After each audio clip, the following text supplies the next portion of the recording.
Welcome. You're listening to Sports Econ 101, the show where we discuss sports topics from a business perspective. I'm your host, Edward Brown, along with my co-host, Vern Glenn of CBS affiliate KPIX TV in San Francisco, and Russell Jackman. At each commercial break, we're going to ask a sports trivia question. Now, today's sports trivia is called Bobbing for Footballs. Bobbing for footballs. Bobbing.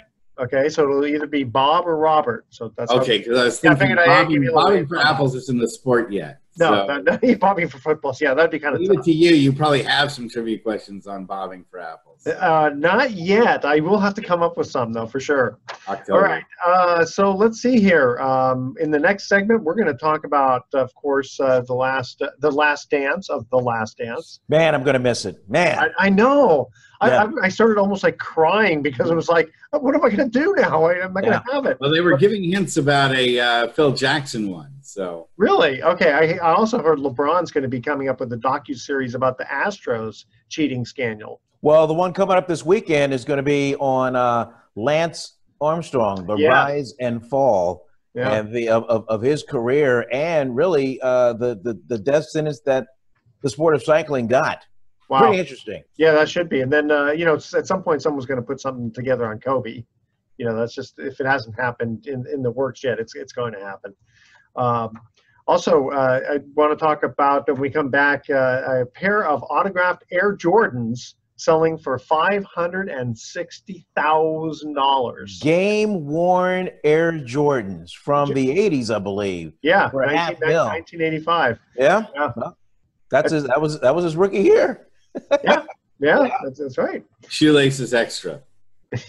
Yeah, that's right. All right, this segment of Sports Econ 101 is sponsored by Pacific Private Money, still providing mortgage investments that are currently yielding over 7.5%. Secured by real estate. Doesn't get any more conservative than that. Check them out at pacificprivatemoney.com. Stay with us. You are listening to Sports Econ 101. We are going to be right back. Welcome back to Sports Econ 101. Again, I'm Edward Brown, your host, along with Vern Glenn and Russell Jackman. So, guys, let's start off with Last Dance. Okay. First of all, I want to mention here that, I remember when, watching the finals where, quote, Jordan had the flu. Yeah. How about that for a reveal, huh? The food poisoning now. Bad. Yeah. Yeah, and the thing is, I don't know if you guys have ever had food poisoning. I have. Oh, God. It is awful. I mean, I'd much rather have the flu. So I'm looking at this and going, I haven't been to Gym Boys since 1999, thanks to. I can think of, off the top of my, I can think of 3 people that I would wish food poisoning on. Yeah. I mean, it is a nasty, nasty thing. It's one of those things where you say, you know what, I really do wish I was dead. But then it's interesting because I was looking this morning on Yahoo, and they had apparently the manager of the Pizza Hut, who said, hey, you know what, let me set the record straight here. He goes, first of all, I was one of the few Bulls fans because this was played in Utah.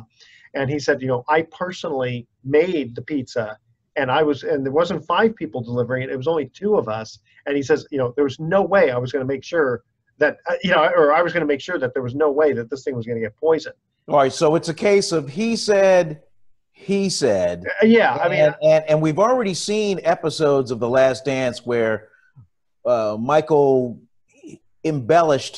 made up certain things to give him more motivation to play the game. But boy, this pizza delivered, and for those of you who just have no idea what we're talking about, this was the night before an NBA championship playoff game against Utah, and they're in Salt Lake. Nothing else is open. They finally find a pizza place because Michael Jordan wants to eat. It's late at night, and so they order this pizza. It's delivered to the team hotel, to whatever room, and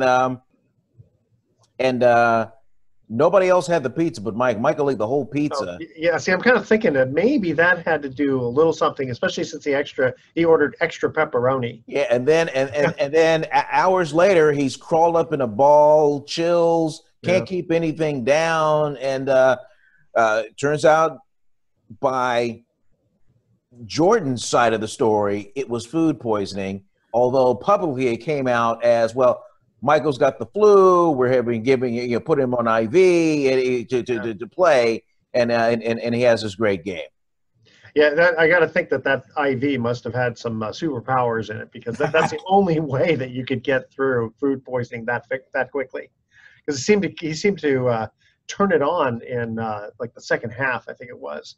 But that was just a phenomenal show. I mean, I wonder how long it took him to put that thing together. The director was interviewed a little bit later on SportsCenter, and he said this was 2 years in the making. And in fact, for this last episode 10, they were doing some final edits up until the Thursday before. Wow. Yeah, how about that? That's amazing. And their timing of coming out with it was perfect, because they didn't know that part. It was on the schedule, regardless. And interestingly enough, up against the NBA Finals right now, so they probably wouldn't have gotten as much viewership. Probably not. If with baseball going on and with the NBA Finals going on, it would have probably been in the background. People probably would have recorded it and watched it later. They would have watched it in mass like they've been doing. Well, I got to say that I was streaming it, or basically I didn't watch it live. I waited like an hour or two having dinner, right? And every 5 or so minutes, it would just stop, and it would put me all the way back to the beginning. And I got to think it's because too many people are streaming it. Right? Is that kind of what happens? I don't know. Because I watched it straight off of ESPN as it aired, so I didn't stream it at all. But and I watched it. I watched it a couple of days after it comes on. So because I didn't want to deal with the and I've watched it straight through, which is no problem. So originally this was scheduled to be aired in June, which would have been during the NBA Finals. Right now, what would it mid-May? Usually we'd be somewhere around the like conference finals or close to that. That's what we would be in the middle of it. Because of COVID-19 and the timetable to air things that are either in the can or close to being in the can, ready to air, things were moved up, and that's why it got the April showing that it did. Plus, it's all over the sports pages, on the internet. It's not popular. So I thought it's really interesting that a pair of autographed Air Jordans from 1985 sold for $560,000. The original estimate was only $100,000, but the owner of the shoes thought now was the right time to sell due to the Last Dance series. Very smart guy. Yeah, smart. Yeah, you know what? Timing is everything. And there's the old saying, strike while the iron is hot. Exactly. And what's more hot than a product like that was getting record numbers of viewership? And speaking of that, these new sporting events that have been coming on, I believe the Germany soccer game that I finally got a chance to voice over highlights of this past weekend, record numbers in viewership. The NASCAR race in Darlington, South Carolina, with no fan. Record number of viewership. I mean, people are tuning in to watch these things because we're just so starved to see anything competitive moving in front of our eyes. And I would say that the big winner from The Last Dance, other than Michael Jordan, is Steve Kerr. I think he's the one that's come out looking the best from that series, and especially in episode number 9.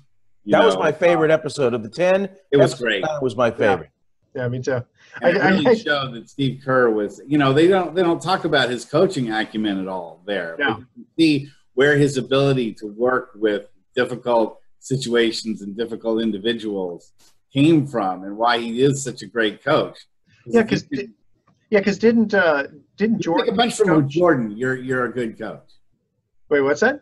If you can take a punch from Jordan, you're a good coach. Well, didn't Jordan coach like either the Bobcats? Yeah, it was disaster. Yeah, it's just it's one thing with if you're and Steve Kerr is a great player, but obviously he's not Jordan. So I guess Jordan's probably when he's coaching, he's expecting everybody to come up to his level. Well, I don't think Jordan was the actual coach of the Bobcats. I think he was in the ownership level, general manager ownership level of the Bobcats. I don't believe he was actually on the bench calling timeouts, drawing plays. I don't remember him as a head coach of the Bobcats? No, he wasn't the head coach at the time, but so. everybody did everything that Jordan wanted because he was part owner and a player at the same time. So what are you going to do? I mean, it's people followed everything that he's done. But if you've seen in the NBA, legendary players, maybe except for Larry Bird, don't tend to make very good coaches. No, Kevin McHale did it. What he was okay. He was okay. No, but he was a head coach.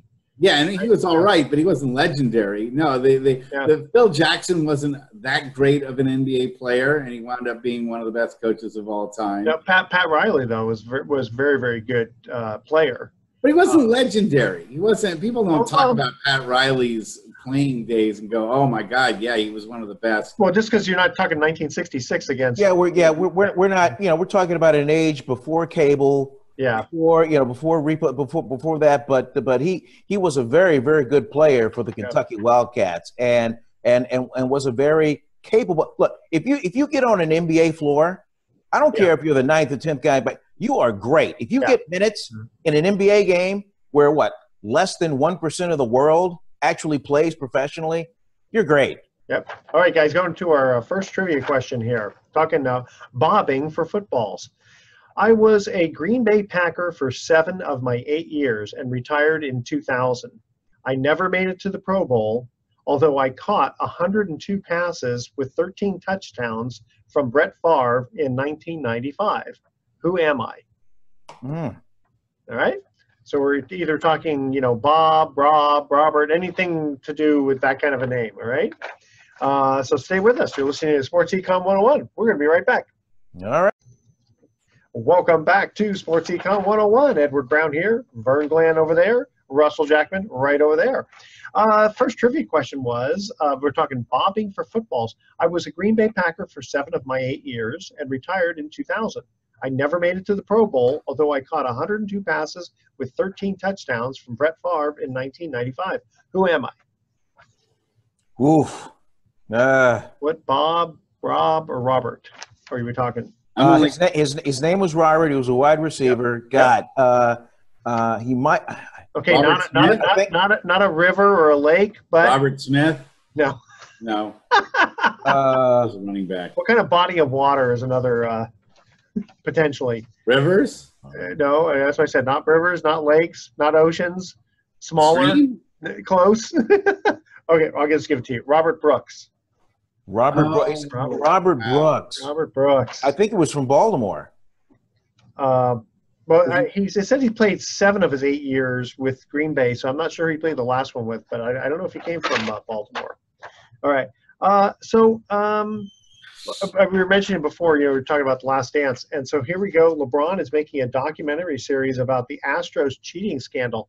Okay, so he plays basketball, they play baseball, but I guess he was just so frustrated apparently with this whole cheating thing that he just kind of said, okay, that's it. I'm making a docuseries about it. That's apparently the story. He has the money. Yeah. Yeah. I mean, I don't think it just doesn't, I mean, it sounds like it'll be okay. I don't know how long it's going to be, but yeah, I mean, they're going to have to do some very creative things to make it super interesting. And I don't know if the story has really been completely told on the scandal yet. I think there's still stuff that, we still get little bits and pieces coming out, how, they have they had other signal callers and other methods of determining signals. And well, they'll probably go, I'm going to guess they're going to go to other things like, the 1919 Black Sox scandal, which brought in the commissioner, Kennesaw Land. Maybe they got aliens involved. Yeah. No, but I mean, that, and then other, like the steroid cheating and a file in Negro's back pocket. All these. Houston is probably saying, please, after the COVID virus situation, people have forgotten that we were cheaters. So don't bring it back up because people have just forgotten about that. Okay. And Mario Cuomo, apparently on Monday or Tuesday of this last week, he wants to start sports again without fans. And looks like other states are going to follow because, New York is going to open. Excuse me. I thought Mario Cuomo was the dad. You talking about Chris Cuomo's brother? You mean, are you talking about the current governor of New York? Yeah. Why did I say Mario? Yeah, you did.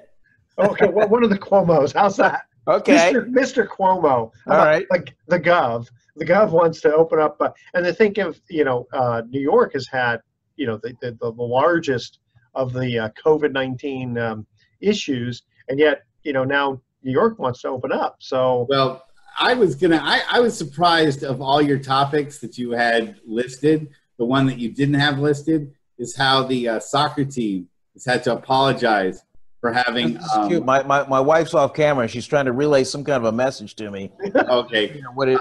But the story go ahead. that the soccer stadium had filled their stadium full of love dolls.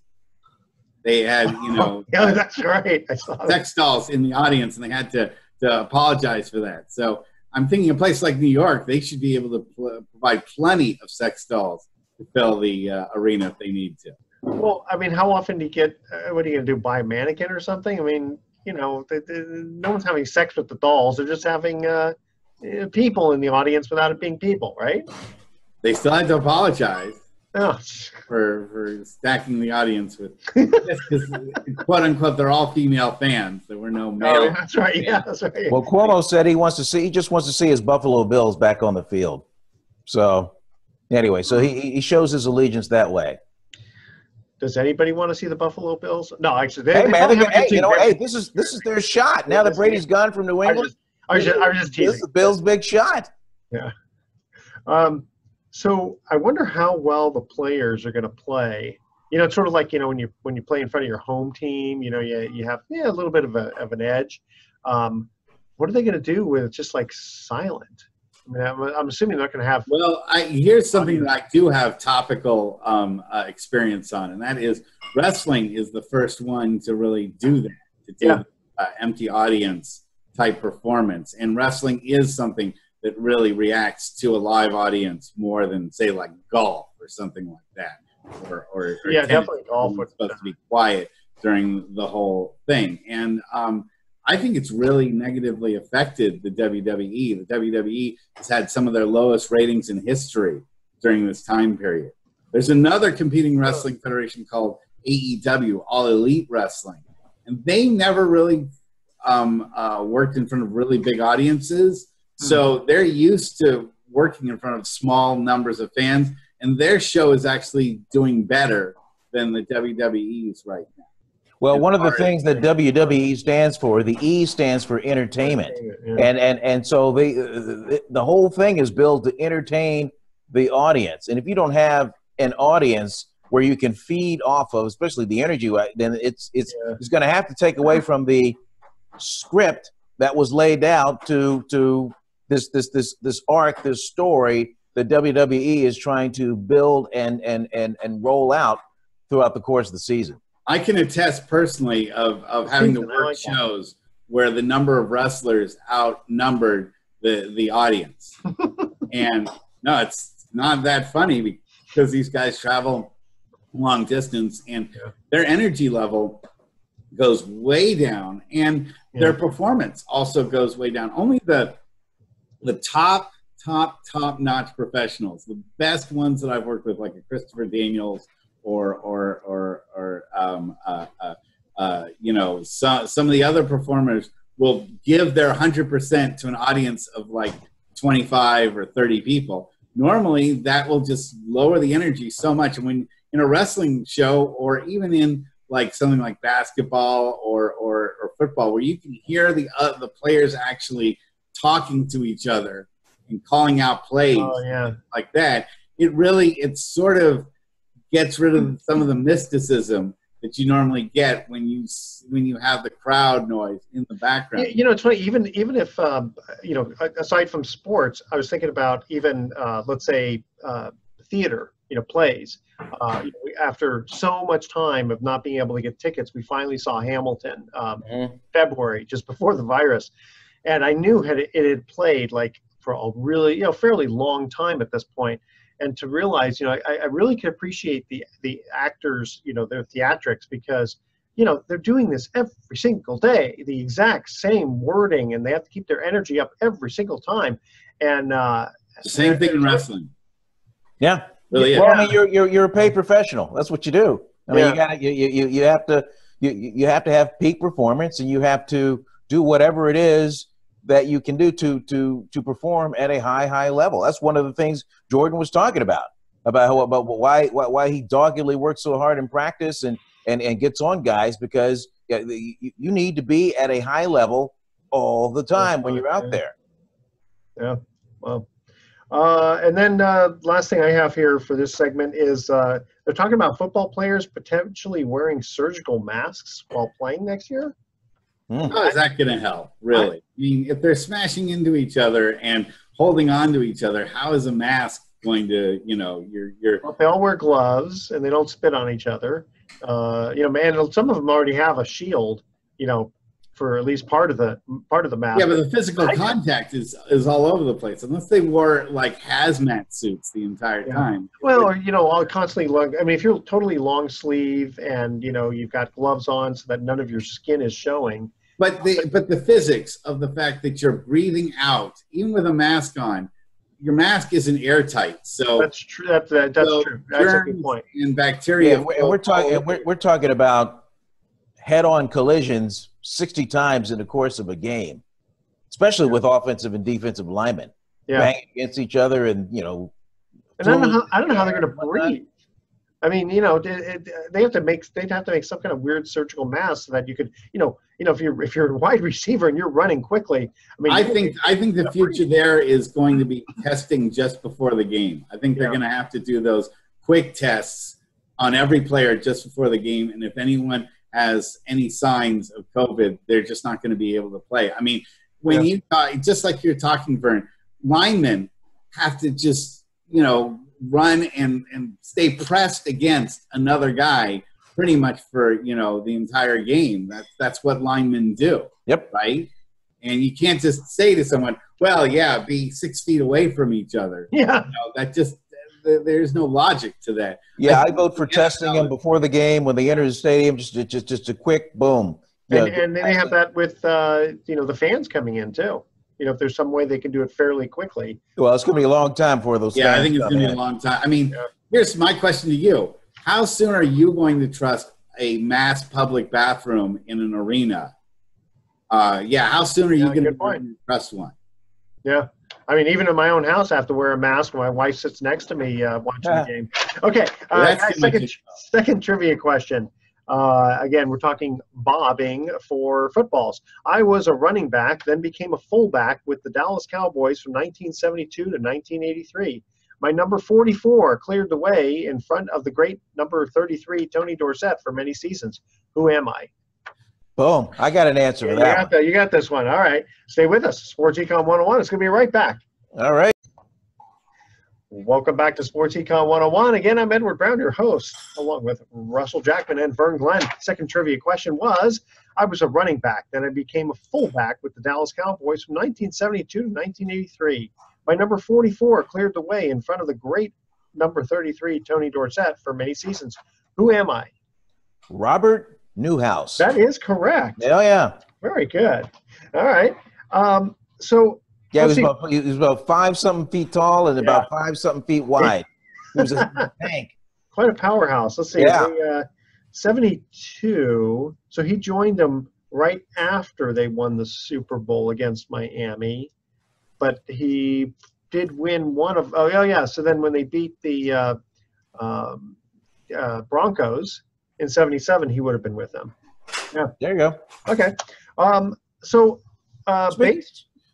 Speaking of football, let's just talk about what's happening now. Okay, so the league sent out a memo to all 32 teams to allowing them to open their training sites, but only 50%, I guess, of the personnel are allowed in the building, and no active players are allowed in the building. The only players allowed in the building are the ones who were rehabbing before COVID-19 hit. And that's just only a smattering. That's just a few guys per team. No coaches are allowed in this building. So essentially, I mean, this is like bare bones operations for all of these NFL teams. And in the case of the 49ers, which is the team here in the Bay Area, they're not allowed at all. I mean, they're still dark because Santa Clara County has this stay-at-home Could be all the way policy till in effect November. till the end of the month. Now, over the past 24 hours of the taping of the show, restrictions have been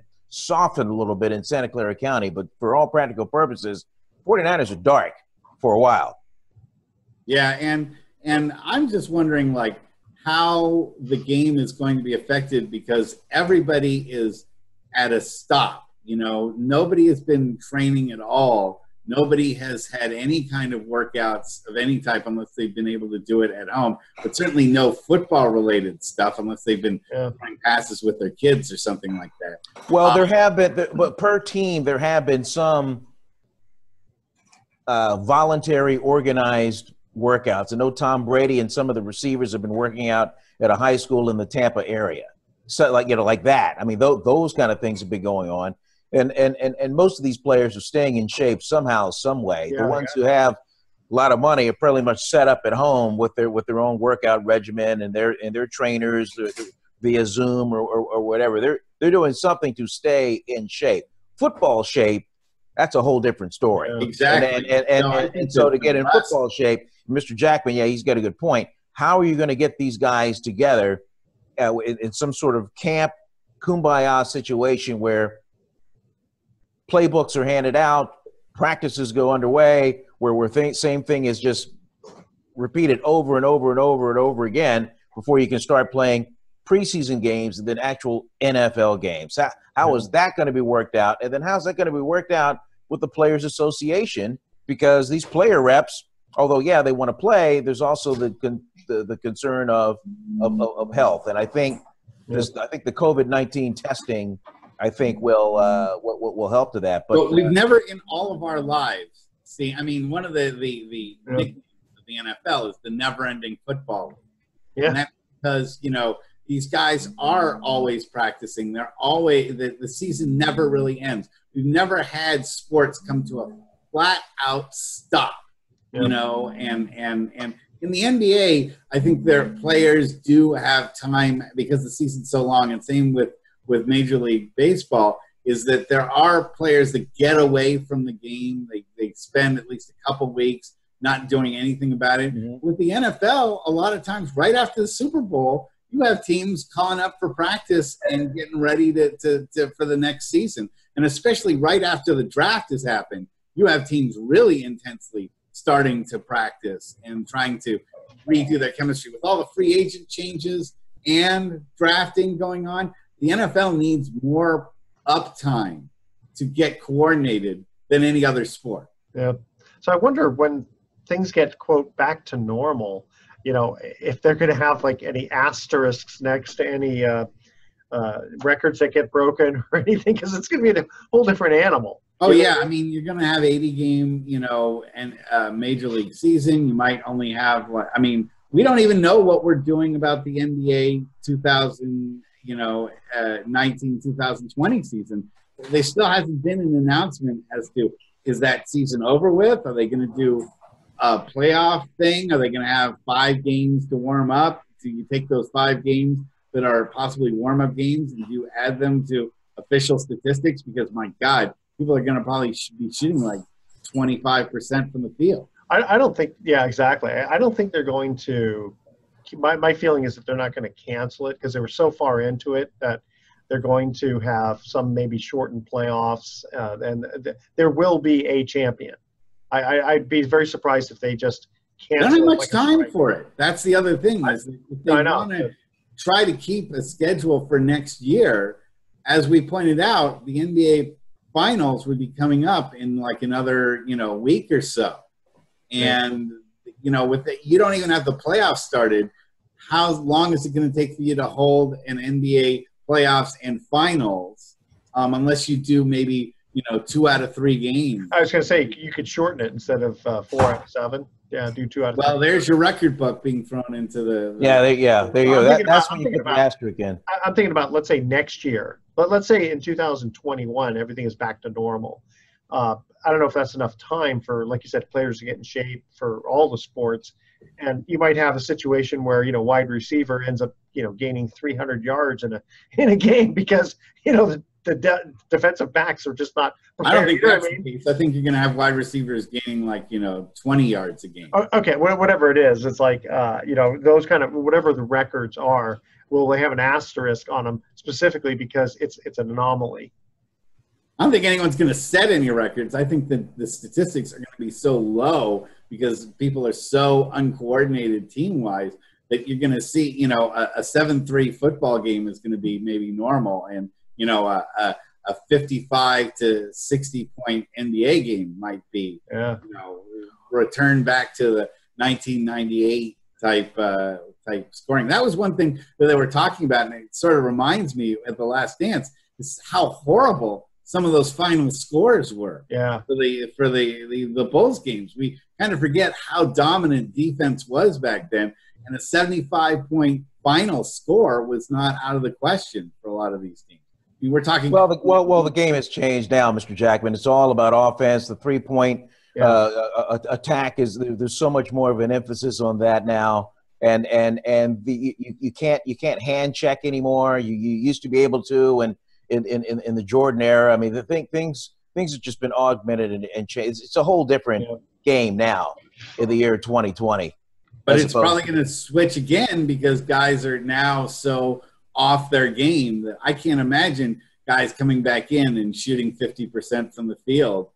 I don't know about that. I mean, because we're kind of kicking it around, and I get it, but the bottom line is, these guys are professionals. I mean, this is a high school or college or CYO. I mean, these guys are pros. These are the best in the world at what they do. I don't really anticipate any kind of a drop off like that. But that's because they train all the time. They haven't been able to train. You take a musician and you give them an out-of-tune instrument, they're not going to sound very good.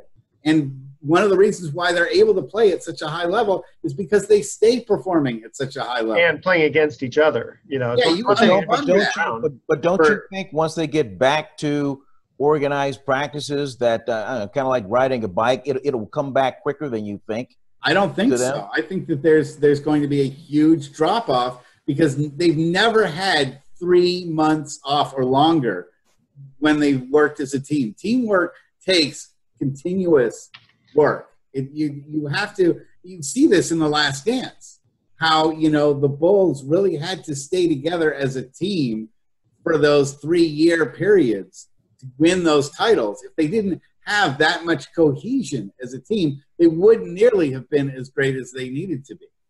When you shake everything up and the chemistry changes like that, it's not something you snap your fingers and all of a sudden you're a great team again. Time will tell.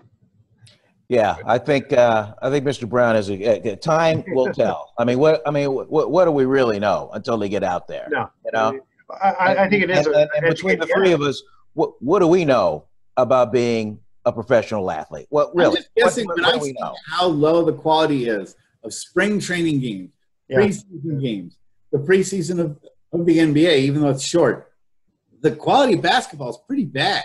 The quality of football in spring in preseason, everybody complains about because it's so awful. And in spring training, a lot of the results are really way out there. They aren't nearly as close what you get during a regular season in baseball.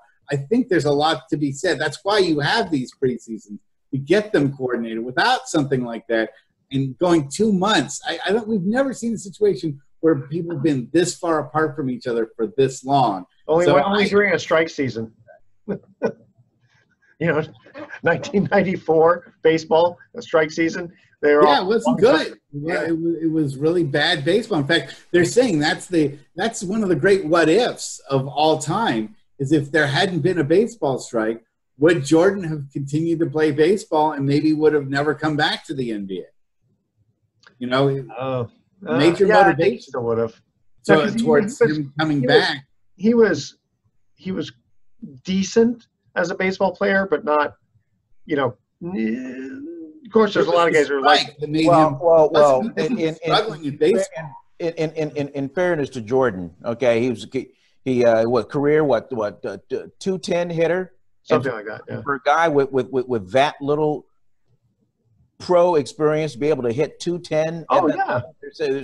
We're saying that was pretty good. And if he had stuck with that, then, you know, he may have that may have increased, because usually at the AA level, you're starting off there. I mean, that's really good. Most of the top collegiate players, when they come out of the program, they're usually at a AA level right from the jump. So they don't have to go to, you know, single A Zip City, Alabama and start there.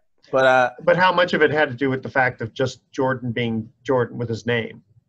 I mean, obviously it could be, you know, someone who's like not athletic at all. But well, people forget, and this was pointed out in The Last Dance, he started off with a 13-game hit streak. Yeah, until they kind of figured out how to pitch to him. Yeah. Yeah, then they started, you know, throwing him curveballs, and then he couldn't hit it. Yeah, can't hit the curve. All right, guys, last trivia question here is, for 14, again, we're talking bobbing for footballs. For 14 seasons, I protected many of my Dolphin quarterbacks, such as Bob Greasy, Earl Morrill, Don Struck, and in my last season, protected some rookie named Dan Marino. I was a 6-time Pro Bowler and even made the Pro Bowl in my final season of 1983. Who am I? Boy, a Dolphins lineman, huh? By the first name of Robert? You know, Robert, Robbie, Bob, Bobby, Bobbert, you know, anything to do with some kind of nickname like that. But we're calling bobbing for football. So again, for 14 seasons, he protected a lot of Dolphins quarterbacks: Bob Greasy, Earl Morrill, love that name, Don Strock, and then also good old Dan Marino, 6-time Pro Bowler, and he made the Pro Bowl in his final season, 1983. All right, stay with us. You are listening to Sports Econ 101. We're going to be right back with some closing comments. Welcome back to Sports Econ 101. Last time for today, I'm Edward Brown, your host, along with Vern Glenn and Russell Jackman. Here is our third and final trivia question. For 14 seasons, I protected many of my Dolphin quarterbacks, such as Bob Greasy, Earl Morrill, Don Strock, and in my last season, protected some rookie named Dan Marino. I was a 6-time Pro Bowler and even made the Pro Bowl in my final season of 1983. Who am I? You figure 14 seasons and he ended in 83, so he started in 68, 69. Pretty good. Yeah, Bob Greasy, Earl Morrill, and all that. So which Robert? Bob. Yes, it was. Bob Kuchenberg? Yes, it was. Bob Kuchenberg. Very good. You demand, Vern. Yeah. Hey, man, those were powerful teams. Oh, yeah. Those Dolphins, yep. Yeah. Poor Dan Marino never got his Super Bowl ring. I don't feel sorry for him. Isn't that something? His rookie year, he makes the Super Bowl and never got back again. Yeah. And that's something. Too bad he went up against one of the greatest teams of all time, that 49ers team. Yeah. That wind up being one of the greatest teams of all time. All right, you ready for our thoughts for the day? Let's go. If at first you don't succeed, try doing what your coach told you to do the first time. I like that one. And do it now. Sometimes later becomes never. For those who very good, right? Very, very good. I like that one. You like that one? All right. So, yeah, tell that to your kids. That's always a thing you tell the kids. Yep. They say, "Hey, I'll do it later." I remember that. Yeah. Okay. All right, guys. Tune in next week to, Sports Econ 101. We're going to be discussing sports topics from a business perspective. We're also going to be asking more sports trivia questions. Thanks for listening. On behalf of our team, I'm your host, Edward Brown. We'll see you next week. Good night, America. Adios. So long.